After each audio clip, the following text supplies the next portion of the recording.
Pai, do Filho e do Espírito Santo. Amém. Ave Maria, cheia de graça, o Senhor é convosco. Bendita sois vós entre as mulheres e bendito é o fruto do vosso ventre, Jesus.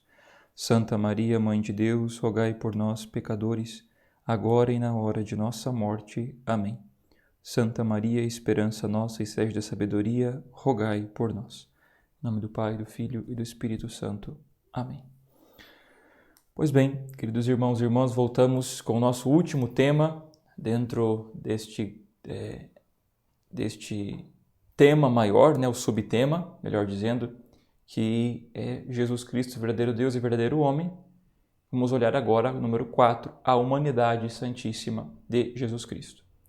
E eu peço que você preste muita atenção, porque pode causar uma confusão. Então, nós vamos com calma, explicando cada coisa, para que a gente possa entender um pouco mais a respeito da nossa fé.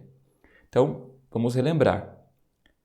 Na encarnação, a natureza humana de Jesus, corpo e alma, foi assumido, não absorvido. Assim nos ensina o Catecismo, número 450, e também a Gaudium et Spes, também nos fala disso. Então, ela foi assumida, não absorvida. E quando nós falamos de alma humana, nós estamos falando de duas coisas, duas operações. Inteligência e vontade, que são duas coisas que somente a alma humana tem. Os animais não têm isso. Nós já vimos isso lá, quando nós falamos da criação, de Adão e Eva, nós já falamos sobre isso. Mas relembrando, então a alma humana possui inteligência e vontade. E nós vamos falar dessas duas realidades em Jesus. Como isso se dá, como isso se deu. Então, a natureza humana de Cristo pertence como própria à pessoa do Verbo eterno, do Filho de Deus, que a assumiu. Então, ela pertence à segunda pessoa da Santíssima Trindade, uma pessoa divina. Tudo o que ele fez e faz nela depende de um da Trindade. Isso que tem que ficar muito claro para nós. Tudo o que Nosso Senhor fez e faz através da sua humanidade, ele faz enquanto um da Trindade, enquanto um da Santíssima Trindade. Não é que Jesus é um deusinho, não é que Jesus é um profeta. Nosso Senhor não é... alguns católicos ainda, inclusive, têm dificuldade de pensar nisso, pensar em Nosso Senhor enquanto Deus. Ele é Deus. Ele é Deus verdadeiro. Então, tudo que ele fez e faz em relação à sua humanidade, ele faz enquanto um da Trindade, enquanto segunda pessoa da Santíssima Trindade.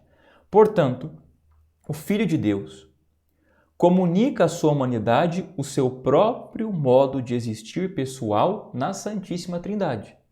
Então, ele comunica a sua inteligência, a sua vontade, a sua alma humana e o seu próprio corpo, o seu próprio ser da Santíssima Trindade.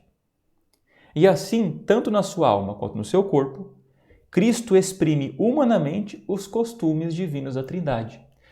É por isso, então, que quando nós estudamos a Trindade, nós tivemos acesso a essa vida intratrinitária. Por quê? Porque Deus se revelou, claro, no Antigo Testamento, tudo isso nós sabemos. Mas o modo de Jesus falar, o modo de Jesus se expressar, o modo de Nosso Senhor ser, é de um da Trindade. Então, automaticamente, ele nos revela os seus costumes divinos. Tá? Então, a alma humana de Cristo é dotada de um verdadeiro conhecimento humano. Porém, a doutrina católica ensina tradicionalmente que Cristo, enquanto homem, possuía, primeiro, aqui vem a distinção, em Jesus, um conhecimento adquirido, uma ciência infusa e a ciência beata própria dos bem-aventurados do céu. Então, vamos por partes, então. O conhecimento adquirido de Cristo não podia por si ser ilimitado. Então, aquilo que Jesus tinha que aprender, andar, falar, ele teve que aprender. Isso é um conhecimento adquirido. Por isso que São Lucas diz que ele crescia em sabedoria, estatura e graça. E também teve de se informar sobre o que, na condição humana, deve aprender-se de modo experimental. Então Maria Santíssima teve que ensinar ele a andar, como disse, a falar, teve que ensinar tudo aquilo que é do conhecimento humano adquirido por experiência. Nossa Senhora o ensinou, seu pai adotivo São José o ensinou, enfim, tudo isso.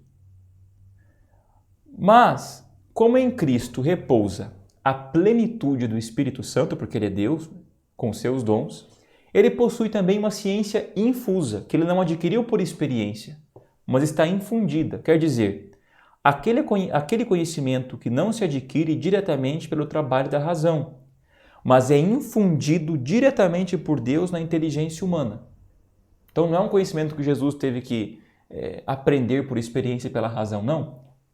Ele foi infundido na sua inteligência humana diretamente por Deus. Com efeito, o Filho também mostrava, no seu conhecimento humano, a clara evidência divina que tinha dos pensamentos secretos dos corações dos homens. Então, quando o Evangelho fala, como aqui citou São Marcos, capítulo 2, versículo 8, São João 2, 25 e 6, 61, quando está todos os fariseus ali e Jesus sabe o que eles estão pensando. Ele revela o que está nos corações deles. Como que ele sabe disso? Ele só pode saber disso porque ele é Deus. Porque isso não é um fruto adquirido com a razão humana, por experiência. Não. Ele é Deus, ele perscruta o coração de todos. Então, essa ciência infusa, que faz conhecer as coisas como elas realmente são, verdadeiramente. E também Cristo possuía a ciência própria dos beatos. Pela sua união com a sabedoria divina, na pessoa do Verbo encarnado, o conhecimento humano de Cristo gozava em plenitude da ciência dos desígnios eternos que tinha vindo revelar. Então, nosso Senhor, não se esqueçam, ele gozava de uma visão beatífica, claro, porque ele é Deus, a sua humanidade gozava disso, mas esta ciência dos desígnios eternos ao qual ele veio nos revelar e nos salvar, fazia parte, então, dessa sabedoria divina que está unida, claro, à pessoa do Verbo encarnado e, consequentemente, comunicava a sua humanidade, a sua inteligência. Então, por tudo isso, deve-se afirmar-se que Cristo, enquanto homem, é infalível. Admitir o erro nele seria admiti-lo no Verbo, única pessoa existente em Cristo. Então, quando o Senhor disser assim, Jesus errou. Ele fez, mas era a humanidade dele. Não, a humanidade está unida à divindade. Se eu digo que ele errou, estou dizendo que a segunda pessoa da Trindade errou, que é Deus mesmo. Tá? Então isso não pode acontecer. Bom, entende-se que Cristo era humanamente consciente de ser o Verbo e da sua missão salvífica. Por outro lado, a teologia católica, ao pensar que Cristo possuía já na terra a visão imediata de Deus, negou sempre a existência em Cristo da virtude da fé. Então, primeira coisa, nós entendemos que Jesus era consciente da sua missão salvífica. Tá? Nosso Senhor Jesus Cristo, ele não foi, ao longo do tempo, não é? Quem afirma isso é a Comissão Teológica Internacional, né? A consciência que Jesus tinha de si mesmo e da sua missão. Tá? Ou seja, ele tinha consciência, não é que Jesus foi tomando consciência. Jesus no batismo, ele tomou consciência de quem ele era. Não. Sempre a sua humanidade era consciente da sua missão salvífica. Tá? E por outro lado, como ele tinha a visão beatífica, Jesus não tinha fé. Porque fé é acreditar em realidades que estão, como diz São Paulo, a crer em realidades que nós não vemos ainda. Mas Jesus, por ser Deus verdadeiro, e gozava da visão beatífica, a sua humanidade, então, ele não tinha fé. Tá? A gente sempre afirma isso, Jesus não tinha fé. Então a Igreja confessou, no Terceiro Concílio Ecumênico de Constantinopla, no ano de 681, que Cristo possuía duas vontades e duas operações naturais, divinas e humanas, claro, cada uma de acordo com a sua natureza, não opostas, mas cooperantes, de forma que o Verbo feito carne quis humanamente, em obediência ao Pai, tudo quanto decidiu divinamente com o Pai e o Espírito Santo para a nossa salvação. A vontade humana de Cristo segue a sua vontade divina sem fazer resistência nem oposição em relação a ela, antes estando subordinada a esta vontade omnipotente. Então são duas operações, duas vontades. Porém, a natureza humana está subordinada em obediência perfeita ao Pai, a toda a vontade do Pai, aquilo que divinamente foi decidido entre o Pai e o Espírito Santo e entre a pessoa do Verbo, o Filho, a sua natureza humana acolhe, obedece, se inclina. Não são vontades contrapostas. Não são, porque nós aí estaríamos falando de uma esquizofrenia em Jesus. A vontade divina que é uma coisa, a vontade humana que é outra. Não, elas não têm oposição, mas elas estão em relação, subordinada sempre à humanidade, à inteligência e à vontade, a sua vontade à vontade de Deus, à vontade do seu Pai, obediente até a morte e morte de cruz, como nos diz São Paulo. Bom, trata-se de uma questão fundamental, pois está diretamente relacionada com o ser de Cristo e com a nossa salvação. São Máximo, o confessor, distinguiu-se neste esforço doutrinal de clarificação e serviu-se com grande eficácia da conhecida passagem da oração de Jesus no horto. Então, se nós negamos esta relação da obediência e da vontade, então também nós jogamos fora a salvação. Aquilo que não é assumido, não é redimido. Consequência da dualidade de naturezas é também a dualidade das operações, como dissemos já. Em Cristo há duas operações, as divinas, procedentes da natureza divina, e as humanas, que procedem da natureza humana. Fala-se também de operações teândricas, para referir àquelas em que a operação humana atua como instrumento da divina, que é o caso dos milagres realizados por Cristo. Então, quando Jesus tocou no cego, a hemorroísa tocou na orla do seu manto. Jesus tocou, curou, ou seja, a sua humanidade ela estava a serviço, perfeitamente unida. Então, ela é instrumento da realidade divina, um instrumento perfeitíssimo e unido que Jesus usa até hoje. Bom, ele assumiu a natureza humana de uma vez por todas. E esta humanidade de Cristo, essa extensão da humanidade de Cristo na história é a igreja, que são os sacramentos, como nós vamos ver isso depois. Então essa realidade teândrica, que significa justamente isso, a operação humana atua como um instrumento da operação divina. Bom, claro que em consequência disso, então, se começou no início da igreja algumas disputas em relação das imagens. Então, se Jesus é Deus, então não podemos fazer imagem dele. Não. Se ele assumiu a natureza humana, os iconoclastas diziam isso, eles diziam que Deus não tem limites, então, portanto, a gente não pode desenhar, não pode colocar Deus em linhas. Mas não vamos esquecer, São João Damasceno insistia nisso na encarnação. Uma vez que o Verbo se fez carne, assumindo uma verdadeira natureza humana, o corpo de Cristo era circunscrito. Portanto, o rosto humano de Jesus pode ser pintado. Uma vez que Jesus se encarnou, Deus se encarnou, ele tem rosto. Ele mesmo se circunscreveu. Aquele que não podia ser contido se conteve no seio de uma mulher. Então nós podemos pintar sim Jesus. Podemos expressar arte como os primeiros cristãos faziam, pintando nas catacumbas, no teto das igrejas, Jesus. Então, no segundo concílio ecumênico de Nicéia, do ano 784, a igreja reconheceu como legítimo que ele fosse representado em santas imagens. Este fez seus os traços do seu corpo humano, de tal modo que pintados numa imagem sagrada podem ser venerados, porque o crente que venera a sua imagem, venera nela a pessoa nela representada.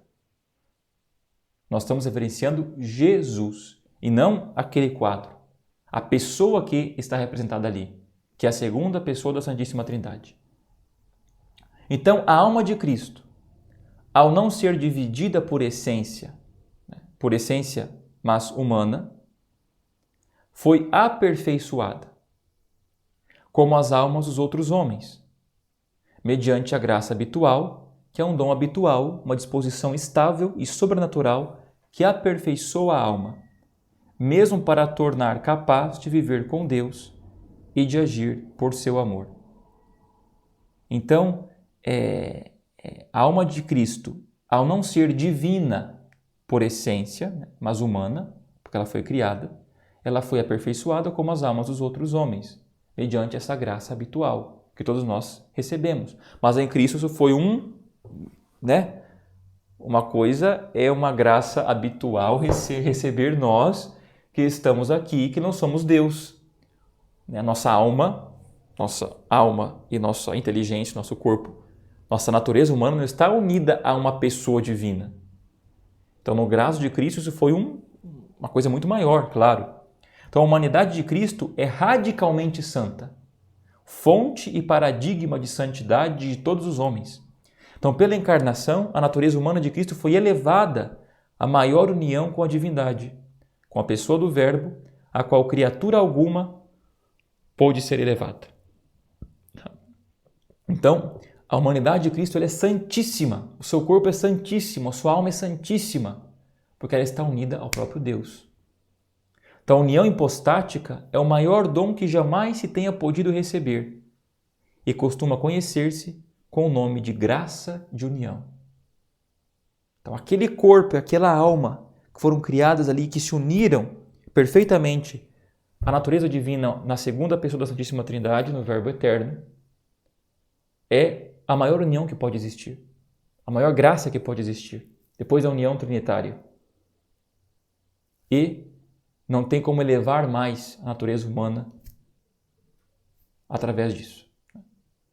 Então, pela graça habitual, a alma de Cristo foi divinizada com essa transformação que eleva a natureza humana e as operações da alma ao plano da vida íntima de Deus, proporcionando às suas operações sobrenaturais uma connaturalidade que de outro modo não teria. Então, essa divinização, essa transformação da alma humana de Cristo, essa operação participa da vida íntima, perfeita de Deus. O que nessa vida nós lutamos porque temos o pecado e lutamos para poder chegar nessa estágio de união perfeito com Deus, que é a santidade. Nosso Senhor, claro, por ser Deus, Ele não precisava disso. Então, um outro exemplo são a plenitude da graça que está nele implica também as virtudes infusas do Espírito Santo. Desta plenitude de graça de Cristo, todos recebemos graça sobre graça, como diz São Paulo. Então, Ele é a plenitude, é da cabeça, as graças vêm de Cristo, cabeça da igreja, e escorrem para todo o seu corpo místico. Então, Jesus não tinha vício, não tinha pecado, as virtudes nele eram nobríssimas. Então, a graça e os dons foram outorgados a Cristo não só em atenção à sua dignidade de filho, mas também em atenção à sua missão de novo Adão e cabeça da igreja. Então, não é que esses dons foram dados, agraciados à humanidade dele só porque ele era filho de Deus. Não, mas porque ele deveria distribuir isto para nós através da sua divindade. E aqui, então, nós entendemos como nós vemos que a igreja, com efeito, é este corpo de Cristo, cuja cabeça é o Cristo, ela vive dele, nele, para ele, e ele vive com ela e nela. Essa perfeita união. E então o coração do Verbo encarnado, nós temos aqui esta belíssima devoção ao Sagrado Coração de Jesus, não é simplesmente a este órgão do corpo humano, mas é a sua humanidade. Sua humanidade. Jesus conheceu-nos e amou-nos a todos e cada um durante a sua vida, a sua agonia e a sua paixão, entregando-se por cada um de nós. O Filho de Deus amou-me e se entregou por mim. Amou-nos a todos com um coração humano. Então Jesus sofreu, morreu lá no alto da cruz, no seu sofrimento, na sua vida, ele pensava em mim. Me amou com um amor humano, divino e humano. Amou-me com um coração. Por esse motivo, o Sagrado Coração de Jesus é considerado um sinal e símbolo por excelência daquele amor com que o Divino Redentor ama sem cessar o Eterno Pai e a todos os homens.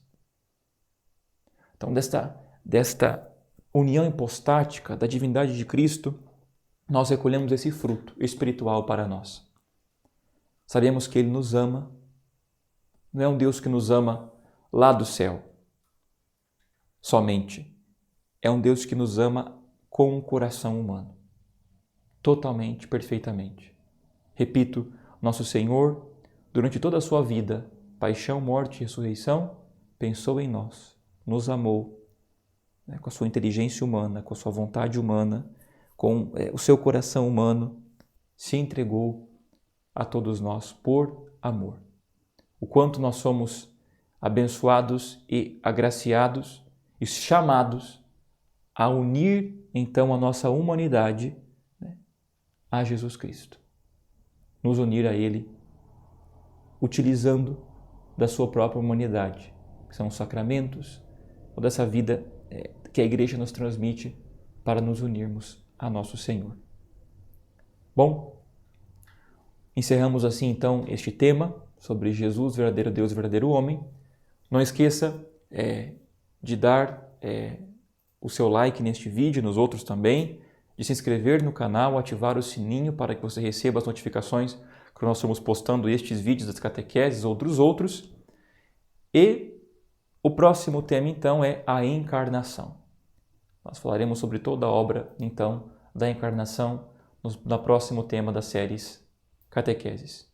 Também não esqueça de propagar esses vídeos para os seus colegas, para os seus amigos, compartilhar no seu Facebook, enfim, propague este meio de apostolado em que muitas pessoas também precisam de ter a formação católica mais densa para que possa amar assim mais a nosso Senhor. Deus abençoe você, em nome do Pai, do Filho e do Espírito Santo. Amém.